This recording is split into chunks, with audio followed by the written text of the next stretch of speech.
Hello, everyone. I'm Barbara Ham Lee. If you're listening to me right now, chances are you're sitting in traffic. It's Friday, it's summer, and it's inevitable. Anyone who drives in this area can name the choke points: Hampton Roads Bridge Tunnel, Monitor Merrimack, High Rise Bridge, Midtown and Downtown Tunnels, Interstate 64 near Fort Eustis, and others. But what if we had more dependable, fast, affordable public transportation to get us to our destinations? Would we ditch our cars in favor of a better commute? Can it happen? Experts from Hampton Roads Transit on the future of public transportation is next on Another View, so stay tuned.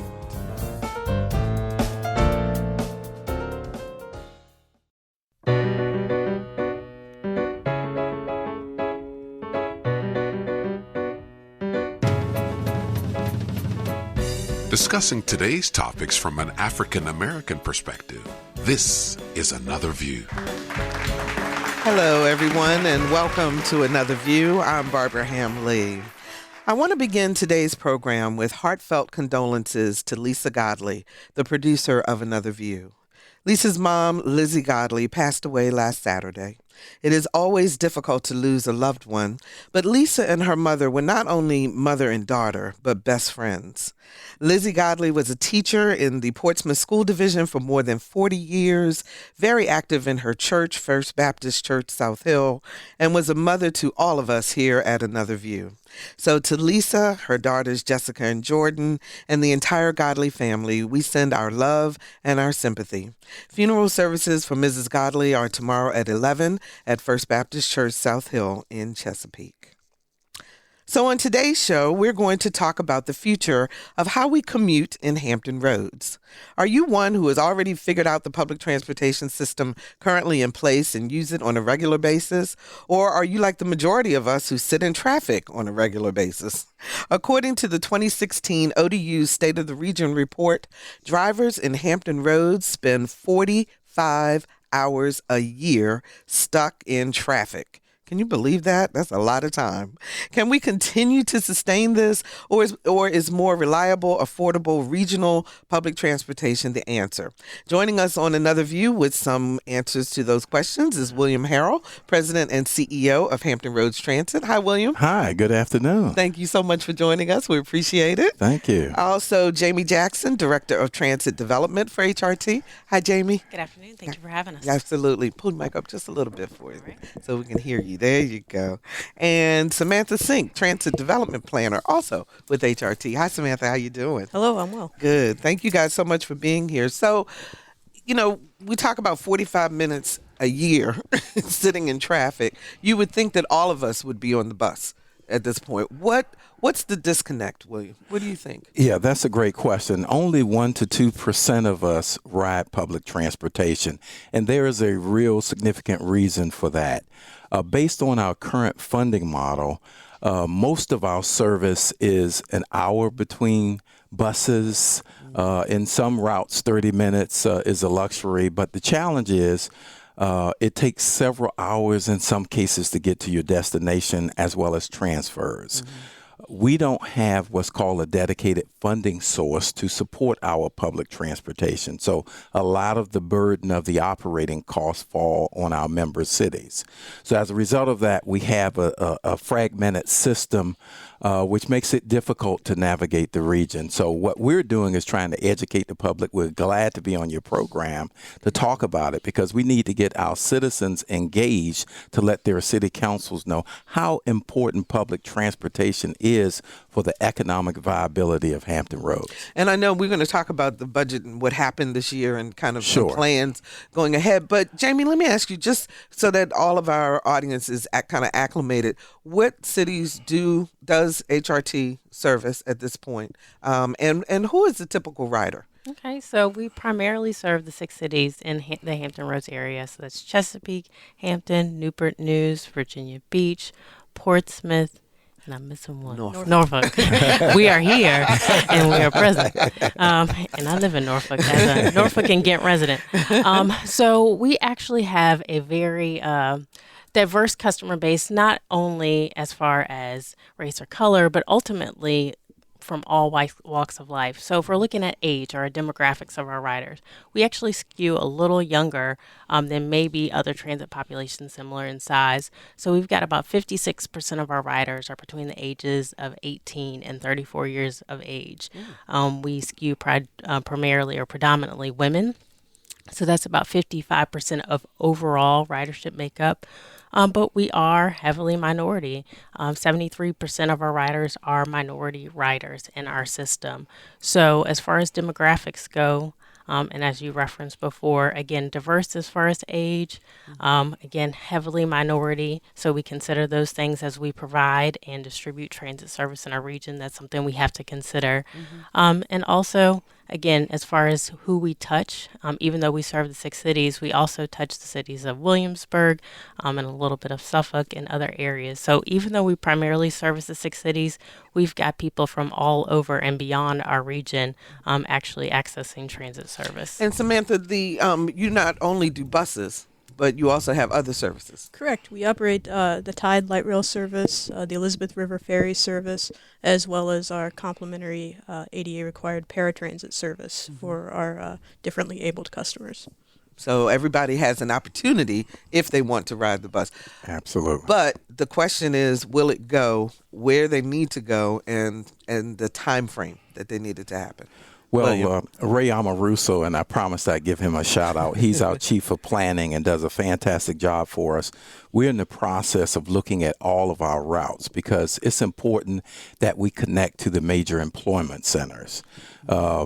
This is about economic development, and I think sometimes people look at public transit perhaps as a social service. That's not what we do.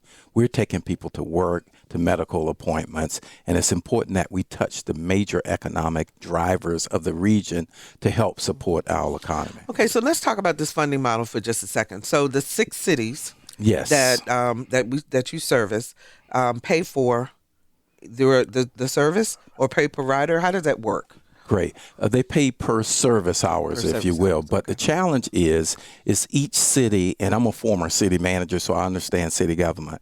The bottom line is each city buys as much or as little public transportation that they can afford each year because they have other needs, the schools, public safety, you name it. So that's the challenge on the funding model. 40% of our operating budgets come from the various cities. So if Chesapeake wants to add a route here, that's an independent decision that's made by that city council. And they would pay more. And they would pay more. For that route. Absolutely. Okay. And we have some instances where, obviously we are a connected region. We may live in one city, worship in another, work in another city. And the bottom line is we have to foster cooperation among the cities to make sure that they pay their pro rata share of service throughout the region. So it is a very balkanized system as it currently is configured, but we're really looking at a new concept, a high-frequency network that perhaps could be supported by some type of regional funding source so that burden is taken off of the city, supported by the region, and then the cities can add to that system so that you have something that functions much better to getting people to where they need to go. So if you take a bus somewhere in Norfolk at 10 o'clock at night, the buses may still be running. But if you were in Virginia Beach, it may not be running. Am I correct in that? Absolutely right. There are so many instances where riders have told us, I can get to work, but, service in Chesapeake, service in Virginia Beach ends at 7 o'clock p.m., 8 o'clock p.m. You may have service in Norfolk until 1 or 2 in the morning. So we don't have a consistent service day, and that's one of the first things we feel that we need to address. You need to know whether you're in Hampton, Virginia Beach, or Chesapeake, that the system's going to run from this time to that time. And that we don't have. It's city-driven at this point. And so I know now, last fiscal year, you we had a $5.3 million overrun. Yes. That became a big issue, and the cities were upset about that. So you're saying now that this new model that you'd like to explore would avoid something like that happening. Is that right? It certainly would help that system in a great way. We receive funding from 4 major sources. The federal government, at this point, we're not sure what impact the change in administration will have on transit funding, but it's not looking good at this point. The state has a funding cliff that they're trying to address by fiscal year 19. We'll be lobbying very hard this General Assembly session to make sure that $130 million that provides support to transit agencies around the state is going to go away in 19. So we need to make sure that we work with our state legislators to try to find replacement for that funding. I mentioned the cities picking up about 40% of our operating budget. The fourth and final bucket is what our customers pay in the fare box. Right now, base fare is $1.75. That goes up to $2 in October. We think it's important that everybody contribute to a better system. We started that increase back in 14, where our base fare went from $1.50 to $1.75. We took several years to implement that, to smooth it out, to help our customers. Because for so many of them, it's a challenge. Every day is a challenge. So we wanted to do it in a very humane way, and we've gotten a lot of support from our customers. And just so for my edification, that fee, that $2 or that $1.75, if you have to transfer and so forth, is that all inclusive, or is that different depending on what transportation you're taking? Yeah, we don't have transfer fees anymore, but generally what someone would do is to get a day pass, and then that allows them to ride any of the services. Yes. 440-2665 or 1-800-940-2240 are the numbers to call. Do you ride public transportation? And if you do, why? And what works for you, what doesn't work for you? Give us a call, 440-2665 or 1-800-940-2240. So, Jamie, knowing the challenges, I know that there are two major studies also that HRT is involved in, one on the Peninsula and one here, Southside, in terms of the city of Norfolk and the tide. If you already have the funding issues now, how do you plan for the future? Well, sure. Well, the first thing is, one, we have to plan for the future. If you look at our regional authority that actually manages literally all of the cities and all of the transit plans, they've got a plan that's going out to 2040. So where are we going to be and where do we want to be today? As Mr. Harrell was talking about the growth of our system, we provide 15.2 million trips per year.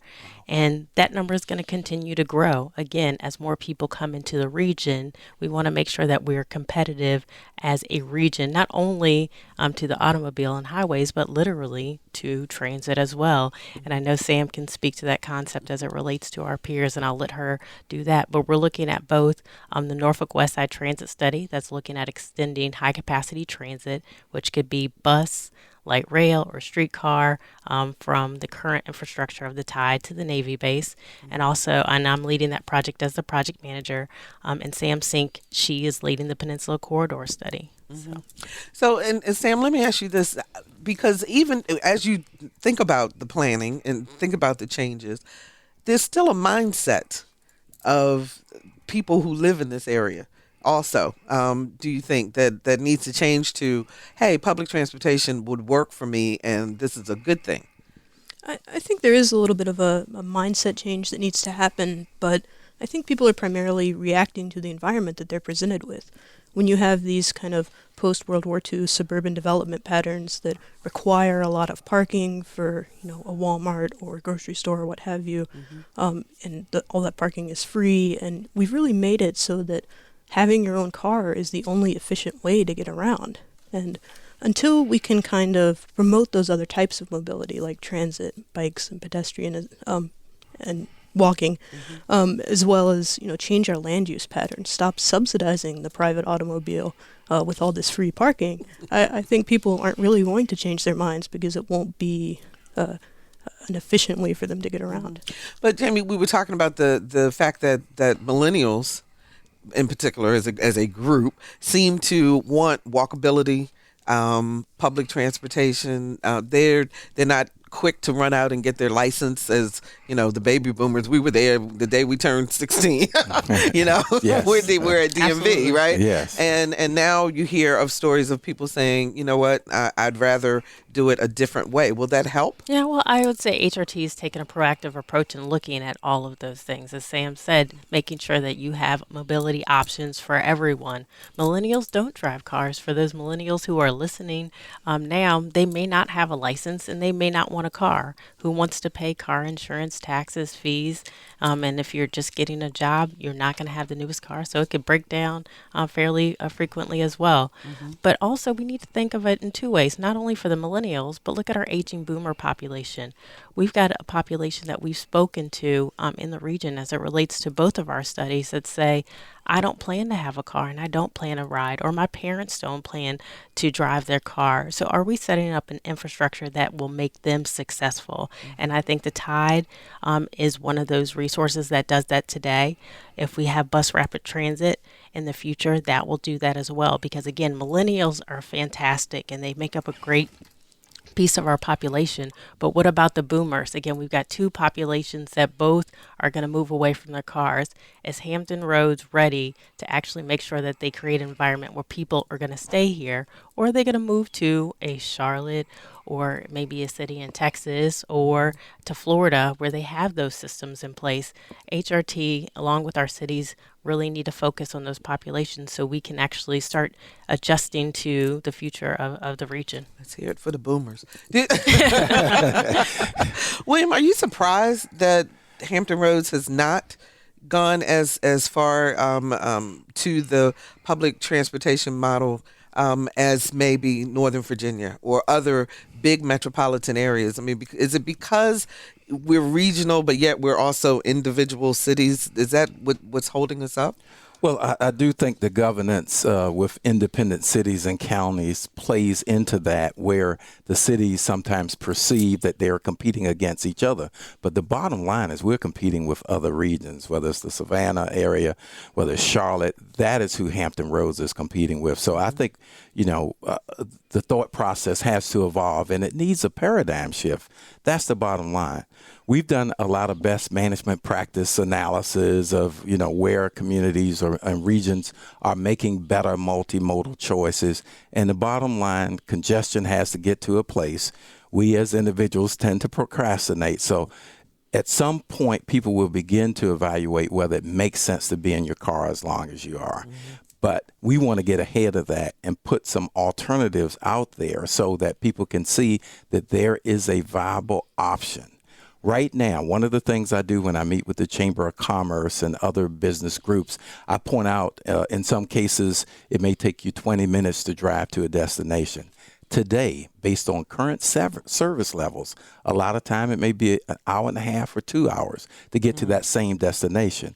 So what we call choice riders like you and I, that's not really a viable choice. You spend half the day getting to your destination. I mean, we actually set meetings if we're on the south side and we have to go to the Peninsula, you set meetings around the traffic. I mean, absolutely. People say, no, don't do it at 6 o'clock because you can't get there. I mean, there are all these considerations that wouldn't be there if more people were riding public transportation. And that's why we feel there needs to be a backbone system that connects the major job centers across the region that's funded regionally with high frequency service every 15, 30 minutes during peak periods, not all day, that can get you to your location in a reasonable time. And then you will consider getting out of your car. So would private businesses be, or is that an option in terms of having them also contribute? Well, is that something that's been explored? Well, as we've looked at other regions, there are like certain districts, tax increment finance districts where like the town center, for instance, you pay an extra tax for certain amenities. So there are ways that the community can contribute, but I think there needs to be a specific funding source to support public transportation that really helps take some of the fiscal burden off of our cities. So I think that's something that we're trying to develop some options to get the thought leaders in Hampton Roads talking about it. And that's one of the things we want to call to action your listeners today, to reach out to their city council members and tell them how important public transportation is. Have them get out there and try the system and see the things that we're trying to point out. We think the future of this region demands it. 440-2665 or 1-800-940-2240. Are you listening to me on your smartphone while you're riding the bus or on Tide? Give us a call and let's talk about it. Let's talk to John in Virginia Beach. Hi, John. You're on the air. Hey, great show. This is so ironic. I was on Facebook and had a spirited discussion with a gentleman over public transportation surrounding a piece that John Moss had posted about potential future development down at the oceanfront, specifically the field house and, another convention venue. And ironically, Virginia Beach is a dead end when you look at the fact that it backs up to the Atlantic Ocean. And the city council doesn't seem to be considering that building another parking structure is not the right solution when you want to get people to come to the oceanfront and enjoy the venues, or in fact, just particularly get around the beach, just for day-to-day, and as you say, whether you're a senior citizen or a commuter going to the naval station or someone headed downtown, it seems to come up to the same plan. And even though the voters voted down light rail, it seems to me that developers should be considering a comprehensive system of transportation in partnership with HRT. And I don't know how far that has gone and how that resonates with the council members, not only in Virginia Beach, but elsewhere. And I'll take a response off the air to that. Okay, John, thanks so much for the call. We appreciate it. Any discussion? Hey, John, I wish you were here. I'd give you a bear hug. But, the bottom line is, we need champions like John out there talking about the importance of public transportation. And certainly as the beach looks at the arena and other amenities to serve that area, and the congestion that's on 264, at some point they may have to reevaluate that policy decision, and we would gladly encourage them to do so. 440-2665 or 1-800-940-2240. Give us a call. What do you think about public transportation? Okay, Jamie, let's talk about the West Norfolk study, and that is the extension of light rail to the naval base. Is that correct? Basically. Okay. So it's called the Norfolk West Side Transit Study. Basically, it's a planning study that's looking at that extension from the current stations along the Tide to the Navy base. The Navy base is our largest employer in the region, actually, basically in the world, or in the United States. So we've got 60 to 70,000 people headed to the Navy base every single day.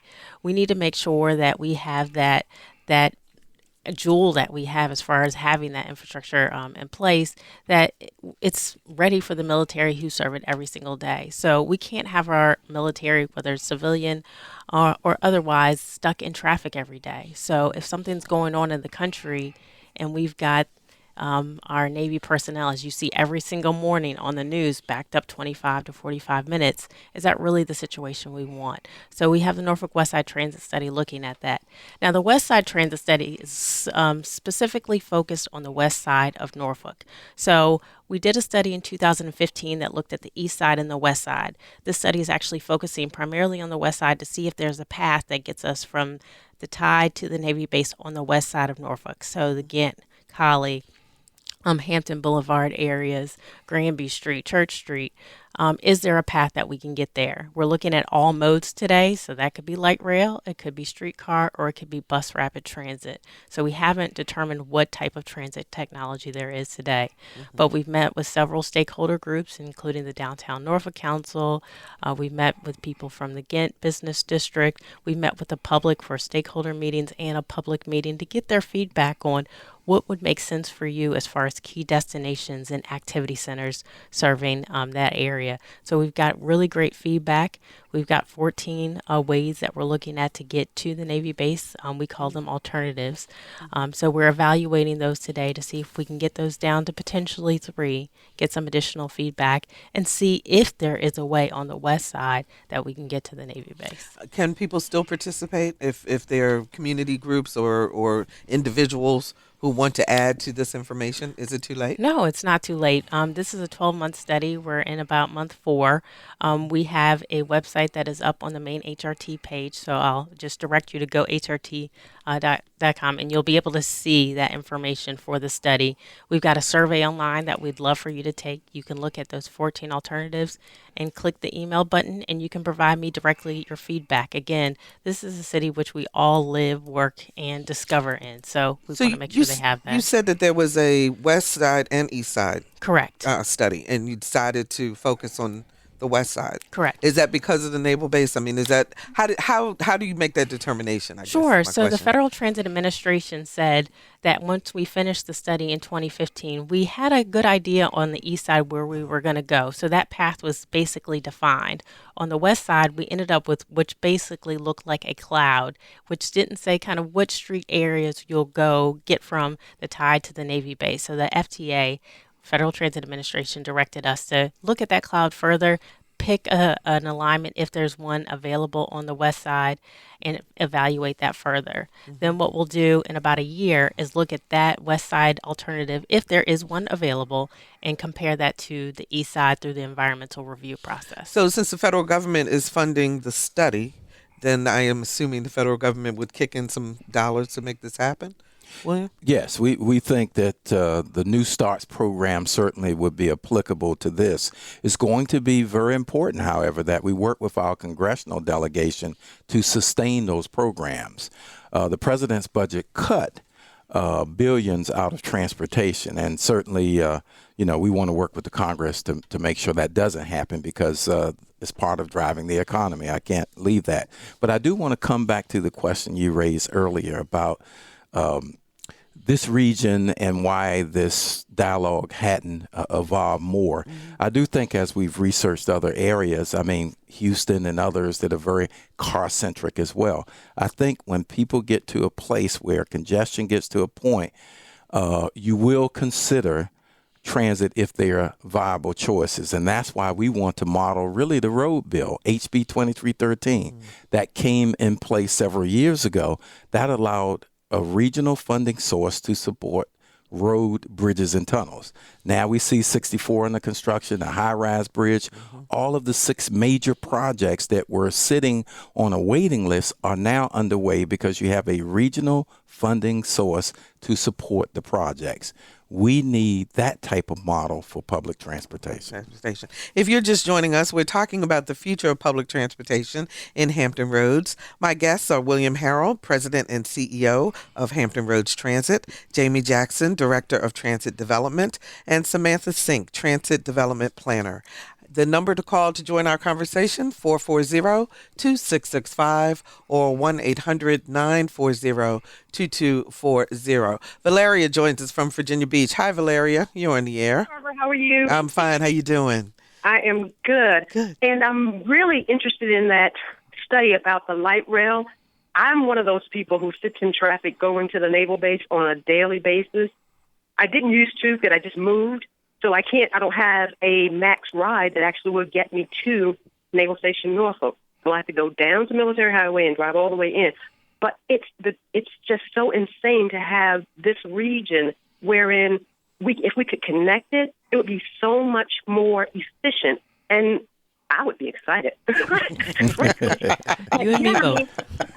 And then the other piece to that is the max ride that I like to take to the oceanfront. Well, they just changed the hours on that, so I can't even go down there and stay past 7:30.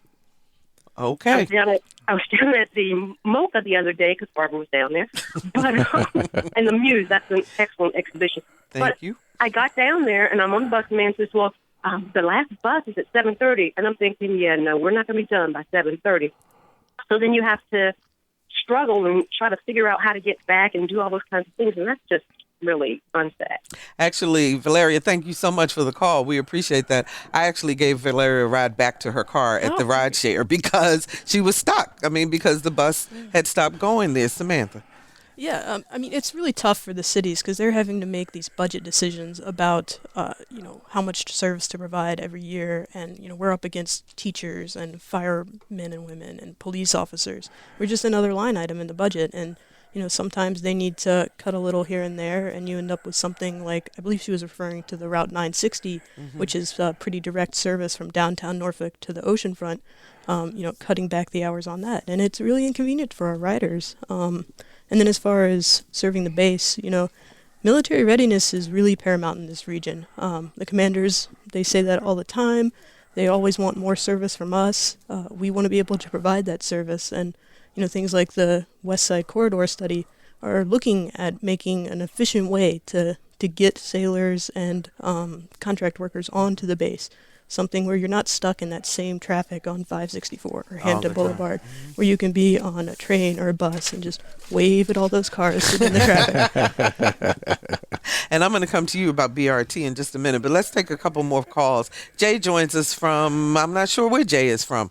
Hi, Jay, you're on the air. Good afternoon. Hi, where are you calling us from, Jay? I'm actually in Virginia right now, Norfolk. Okay. Go ahead, what's your question? Recently worked here, maybe like the last 2 years, working on a naval base. But I was curious, what would be even possible to have an actual train system set up where it actually tailors from Norfolk Naval Station, or at least nearby, going across the water over to Hampton as a racetrack in a sense. Actually parallels the tunnels that goes around. That's a perfect transition to what we were just about to talk about, Jay. So stand by as we get into that. So Samantha, tell us about the BRT project. So on the Peninsula, we're looking at bus rapid transit, or BRT, bringing that form of high-capacity transit to the cities of Hampton and Newport News.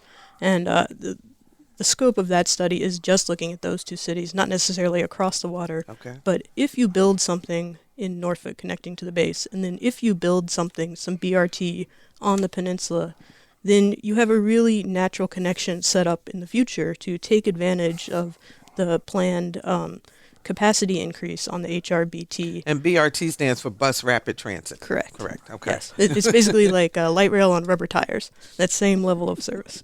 So, and the actual study that you're doing with this, you're talking about actually creating lanes for the buses, and I mean, there's a variety of things in order to make the transportation happen. Yeah, the most appealing thing about it, at least to me, is that the bus rapid transit vehicle has its own lane that it's not sharing with other cars, so you get that travel time advantage. You don't get stuck in the same traffic that the other cars around you are sitting in. Mm-hmm. And additionally, you have train-like stations and a long bus that's really a train-like vehicle with a very open interior. You can take bikes inside of it.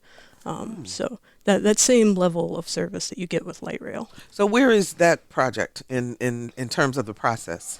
So we haven't entered into the federal environmental review phase yet. We're doing kind of a 30,000-foot look at where these corridors should even be. And we're nearing the end of that effort.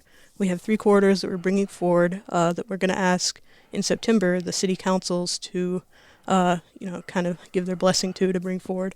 And those are along Jefferson Avenue, Mercury Boulevard, and next to the CSX right-of-way. Okay. And if people still want to get involved with that, do they also go to hrt.com? Yes, go to gohrt.com, and we have a survey there you can take. You can look at all of the information from our public meetings and our newsletters and stuff. Okay, 440-2665 or 1-800-940-2240. Danny, do we have a call?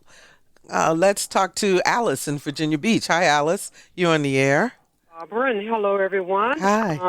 This particular discussion is very important to me because often in Virginia Beach, I see people sitting on the ground and the curve of the street waiting for a bus in the rain, in very hot weather like today. I'm wondering why in Virginia Beach, at the bus stops, there's no shelters. Okay. Well, thank you, Alice, for bringing that to the table. And certainly we want to make sure all of our customers are treated with dignity. Nothing's more frustrating for us based on the current status quo, if you will.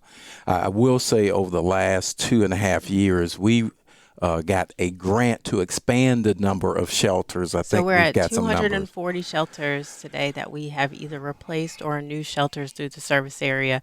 So even though I know it seems like it's a slow process, HRT is really focusing on enhancing the customer experience. And I will say we've raised this issue with the cities, and Virginia Beach, I know, has allocated some additional funding for shelters. So, Alice, if you have some recommendations in terms of specific locations, this is a priority because we know in order to attract people to public transportation, you want to feel safe, you want amenities, and that's just a basic right that people should have, and not to be exposed to the elements. So I'm going to ask a sensitive question, but I think it's a question that's very important because as you gave us the stats earlier, Jamie, you said that the majority of the riders are minority riders, and I know that there is a mindset sometimes that when there's a minority activity that people don't feel safe, and I want you to address that, William, because the buses and light rail and all of it, I am assuming is open for everyone. It truly is, and I hope you would think at 2017 we wouldn't be having this dialogue. Exactly, but I we agree, are. but we have to. It's very important that people are treated with dignity. We have a very safe and secure system. We're taking people to work. The bottom line is public transportation is for everyone. And I think as congestion continues to rise, that's a number one issue that tourists and residents continue to indicate in the studies that are not done by us, but our transportation planning organization. So my hope is that people will recognize that public transit should not be an issue of how much money you make or where you work. The bottom line, it's a mobility option for all. And we want you safe. We want you to get to your destination in a reasonable amount of time. We know some work needs to be done in that regard, but the bottom line is we have a safe system. I know that you also have older buses.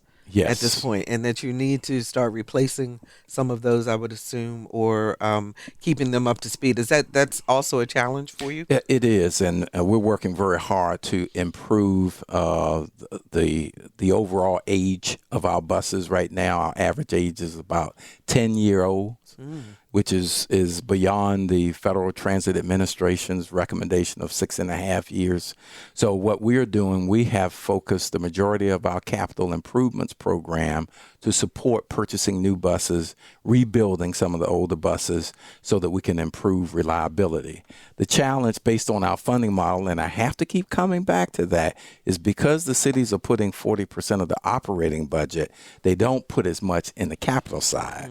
So from all 6 cities, we get a total of $2 million a year. That's not a lot of money when $500,000 is the cost of a fully loaded bus. Absolutely. So the majority of our capital program comes from federal and state funds. So that's why making sure that those resources remain in place is so important to the future of Hampton Roads Transit. Okay, our phones are lit up. Let's go to Michael in Norfolk. Hi, Michael. You're on the air. Hello, Barbara, and thank you and your guests for coming on the show. And thank you for that last statistic. $200,000, am I correct? $200,000 for all 6 cities? $2 million. $2 million. $2 million. $2 million. $2 million. $2 million.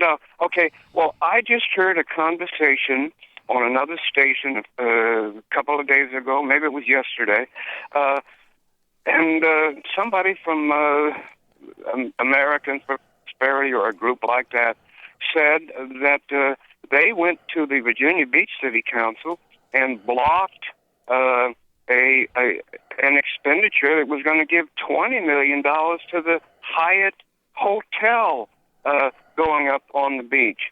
So $20 million for one private owner company, and only $2 million for 6 cities, and we got people who have to spend up to 3 hours to get from the oceanfront to Hampton Boulevard on a typical day.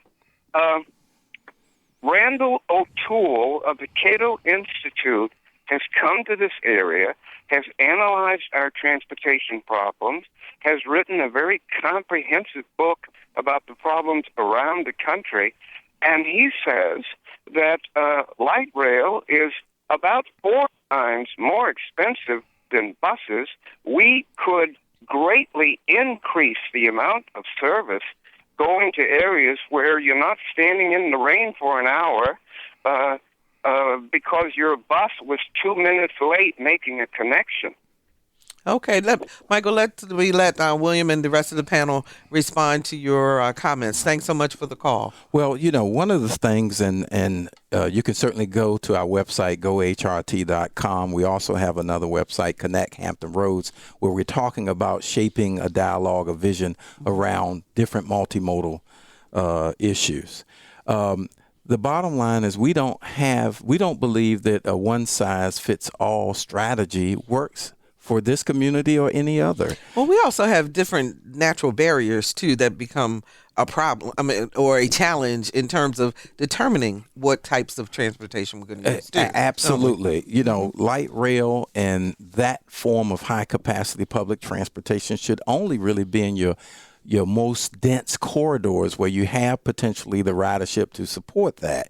We believe throughout our system we need better park and rides where you can come to a destination, park your vehicle, and hop on a bus, not only bus rapid transit, but an improved bus network. And that's what we're talking about. We don't argue with Mr. O'Toole about that in terms of buses being a viable form of public transportation. The key is we need a high-frequency network so, as the gentleman indicated, it doesn't take 2.5, 3 hours to get to your destination.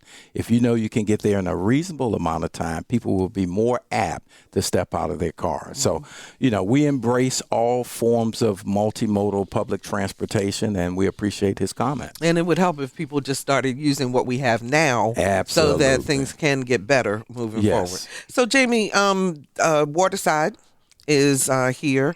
And so have you noticed an increase in ferry traffic between Waterside and Portsmouth? Can you talk about that? Yeah, so we've had a significant increase in the number of ferry riders that actually use the system every single day. So before, we may have had many people that were in the military utilizing the system, getting to and from work from Portsmouth, and also just regular employees that are utilizing the service to get from the ferry service on the Portsmouth side, again avoiding the tolls to get to whether it's hotels.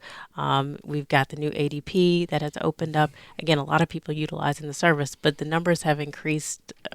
In fact, in June, 67,000 trips were taken on the ferry system. So give me that in a comparison. About 25 to 30,000 was the double. average. So absolutely. And, we're really excited about the city of Portsmouth that's looking at making some changes in the port side area to get some activity on that side. So we're excited. I think that speaks to what public transportation can provide to a particular district. So we're all about multimodal. There we go. 440-2665 or 1-800-940-2240. Mark joins us from Norfolk. Hi, Mark. Hey, good afternoon to you and your guests. Thank you. I just wanted to ask them, being that there's a federal component of this, have they maybe considered looking at maybe any type of tax incentives for maybe X number of years to get people to maybe try public versus their private transportation? And then lastly, probably would be helpful if you guys could maybe broadcast on a wide net the cost-benefit analysis of public transportation versus, public. Okay, thank you. Yes, and the American Public Transportation Association, which we are a member, has a model of how much you can save. I think it's about $8,000 to $10,000 a year you can save by not having a car. But again, the current system we have makes it a bit of a challenge. But, if we can sell this concept of a high-frequency network, work with business leaders, community leaders, faith-based leaders to rally around something like that, I think we can begin to put a framework in place that can attract people to public transportation. And I would also say, and I know Sam can tag team on this topic, just about the return on investment in transit. So let's think of a topic like early childhood development. So we all fund that in one way or another now because it was a big push about a little over a decade ago because we want to see our children grow up and be successful. Transit is the same way. Transit touches everybody. So it might not be you who are riding the vehicle, but someone you work with, your family member, your friend, your employee actually utilizes the system. So if you're looking for that $1 to $1 for transit investment, just like roads, again, it's an investment in the community that has other economic benefits. Sam, you want to add to that? It's infrastructure. It's like investing in your sewer system or your water lines, investing in your electric grid. It's something that has a lot of external benefits, I think is the economic term for it. As far as his question about the federal incentives for trying transit instead of your private automobile, I believe federal employees, there's a tax benefit, yeah. Okay. A tax benefit. As well, the military has the TIP program where they're allotted a certain amount of money every month that they can spend on van pools or transit passes. And, they're able to purchase one of our 30-day Go passes with that money. So there are some incentives there, but it would be great to see more. Okay. We only have about 3 minutes left in this. I know it went by quick, didn't it? You got to invite us back. Can we come Absolutely, back? and I will have you Okay. back. But I do have a question. So things such as Uber and other forms of transportation that are coming into the vogue now, is that competition for you? Is that a partnership for you? How does it affect you? Well, we embrace it. We're looking at ways where perhaps Uber or Lyft can help support areas where we're not able to meet the demand. Paratransit is an area where, it's certain guidelines in terms of whether you can participate in that program. So there are a lot of people that live outside of the network, if you will, and don't have service. So we think that there's opportunities to partner in certain areas. I think given the cost of those services, it would be a challenge for people to use it on a daily basis. So we want to provide some multimodal opportunities. Some transit agencies, for instance, may allow you to get a Lyft ride and also purchase a transit ticket. You can make connections to various stations and things of that nature. We're kind of at the early stage of how we can connect with the first mile, last mile. I know Samantha's helping to lead that charge as well. And I would say it's just an option. Again, with 15.2 million trips a year, Uber and Lyft will never really supplant our core bus service, which is over 80% of what we do. About less than 0.1% of our riders actually utilize Uber and Lyft, but just like everything else that Mr. Harrell said, it's a supplement to service. So we need to look at and continue to look at all modes of service for that purpose. Okay, Sam, I'm going to let you have the last word. Okay, I kind of think transit agencies need to be careful in how we interact with Uber and Lyft because, transit exists because you're trying to move. A lot of people want to get from point A to point B in the same corridor or the same area at the same time. You want to efficiently move a lot of people at once. And Uber and Lyft are great for maybe places that are a little more spread out, but if you start thinking about this on a larger scale, it's a problem of geometry. You can only fit but so many cars in a segment of roadway, but a bus can carry a lot more in a lot less space. So I think that, it's important to look at how to partner with them, look at how to integrate them into the larger transportation network, but ultimately it will never supplant the bus, the light rail. Absolutely. So if there are 2 studies that are going on currently, if people want to get involved, they should go where, Jamie? So they should go online to our website, gohrt.com, but also we want to strategically encourage you to contact your local elected officials, your local governments, and your state officials. If you're looking to move a project or move an initiative or just create better bus service, the high frequency network, call them, please. Thank you. Thank you all so very much, William Harrell, Jamie Jackson, and Samantha Sink, and we will be right back.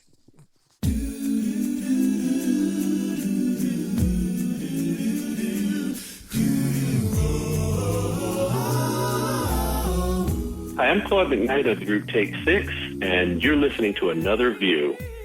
There's a new sun rising. I can see a new horizon. It will keep me realizing you're the biggest part of me. And welcome back. As I told you at the top of the broadcast, Another View show producer Lisa Godley lost her mother, Lizzie Godley, to cancer this week. Lizzie Godley was an educator in Portsmouth for 40 years. She loved to teach, and her love of education rubbed off on Lisa, whose favorite stories to share with you are about student success. In honor of Mrs. Godley and Lisa, we bring you this encore story of student authors from Tidewater Park Elementary School in Norfolk. They share their hopes and their dreams in their book, Everyone is Welcome, Dreams from Norfolk's Youngest Voices. 3 wishes for Norfolk. I want Norfolk to live in justice. What does that mean? I mean, like, there's no more shooting anymore, and we have no more fights in the middle of the street, and people can no longer get hurt. My 3 wishes for Norfolk are safer areas, so there won't be any crime anywhere, because where I live, there's a lot of gunshots. Bigger buildings. If we had apartments and they were bigger, there would be more homes for people to stay. I have a dream that people won't be poor. People will have beautiful homes to live in. Animals will have homes. Everyone will treat other people with respect. I would like for everyone to have jobs to do. That's my dream. Their dreams for the future sound more like those of adults. But 9-year-old Sincere Bryant, 10-year-old Kevin Harris, and 9-year-old Giovanna Hopkins are very much children who share their thoughts, dreams, and visions as part of Tidewater Park Elementary's Young Writers Club. I have fun at the Writer Club. Okay, what makes it fun? You get to write stories about anything that you want. I like that I get to write things for other people, and that is fun. I write books for my little sister. She's now 4 now, and she can finally read. The program is done in collaboration with the Boys and Girls Club and Norfolk Academy. Elizabeth Johnson works with the students from the Academy's Literacy Fellows program, who serve as editors for the Young Writers Club. We write stories about everything from sci-fi to mysteries. We do some poetry. And for this project, we wanted the kids to articulate some of the hopes and the dreams that they had for themselves, but also for the city of Norfolk. What is your favorite part of your neighborhood? That I get to have lots of friends, and they provide fun for me, and they always will protect me. It's important to you that your friends protect you? Yeah. Why so? Because I get scared a lot. The kids are so amazing and their stories are so great, and we wanted to do something really big and epic. We just really wanted to honor the work that they did because it's so good. They titled the book, Everyone is Welcome, Dreams from Norfolk's Youngest Voices. It features the work of more than 36 young authors who are very excited about having their work published. I think that I might be a better person when I write books. That I can now write more books for other people, and not just my little sister. It makes me feel like any and everything is possible. They write about their dreams for their city and their community, not only as they see it, but as they'd like it to be. For example, Kevin's dreams for MacArthur Center. The bigger mall, so it won't be so crowded all the time. Or Sincere's desires for all Norfolk restaurants and basketball courts. From now on, all restaurants have TVs, and every basketball court has a free lending library. A lot of their dreams have a lot of the whimsy and the fun of childhood, but they're just so perceptive to the world around them and things we often don't think that children are thinking about. They're really affected by that, and they're thinking of solutions. I want to raise charity for children. I want to get them toys and things they always wanted, like books, coloring books, and math books. It's just my dream for Norfolk. These kids are thinking about how to make things better for everybody, and that's a really exciting thing. In addition to their dreams for their neighborhoods and their city, they also share their dreams for themselves. I hope that I will write a book, that I will be a police officer, and to always protect my family. I think I might become a writer because I love writing stories for people. I was thinking of writing a book about time travel. For Another View, I'm Lisa Godley. Their book, Everyone is Welcome, Dreams from Norfolk's Youngest Voices, is available at Prince Books and at the Norfolk Academy Bookstore. Just want to say a shout out to Patrice Glover. She is an intern with our president and CEO here at WHRO, Bert Schmidt, and we appreciate you being here watching the show today. And also, hello to everyone from Horizons, Hampton Roads. Today is another fun Friday. They're learning all about media jobs and careers. So that's our show for today. We thank you so much for joining us. Our theme music was composed and performed by Jay Sennett. Special thanks to Hearsay producer Danny Epperson for helping out in Lisa's absence. Todd Washburn handled audio today, and Trey Watson answered our phones. I'm Barbara Ham Lee. Thank you so very, very much for listening to Another View.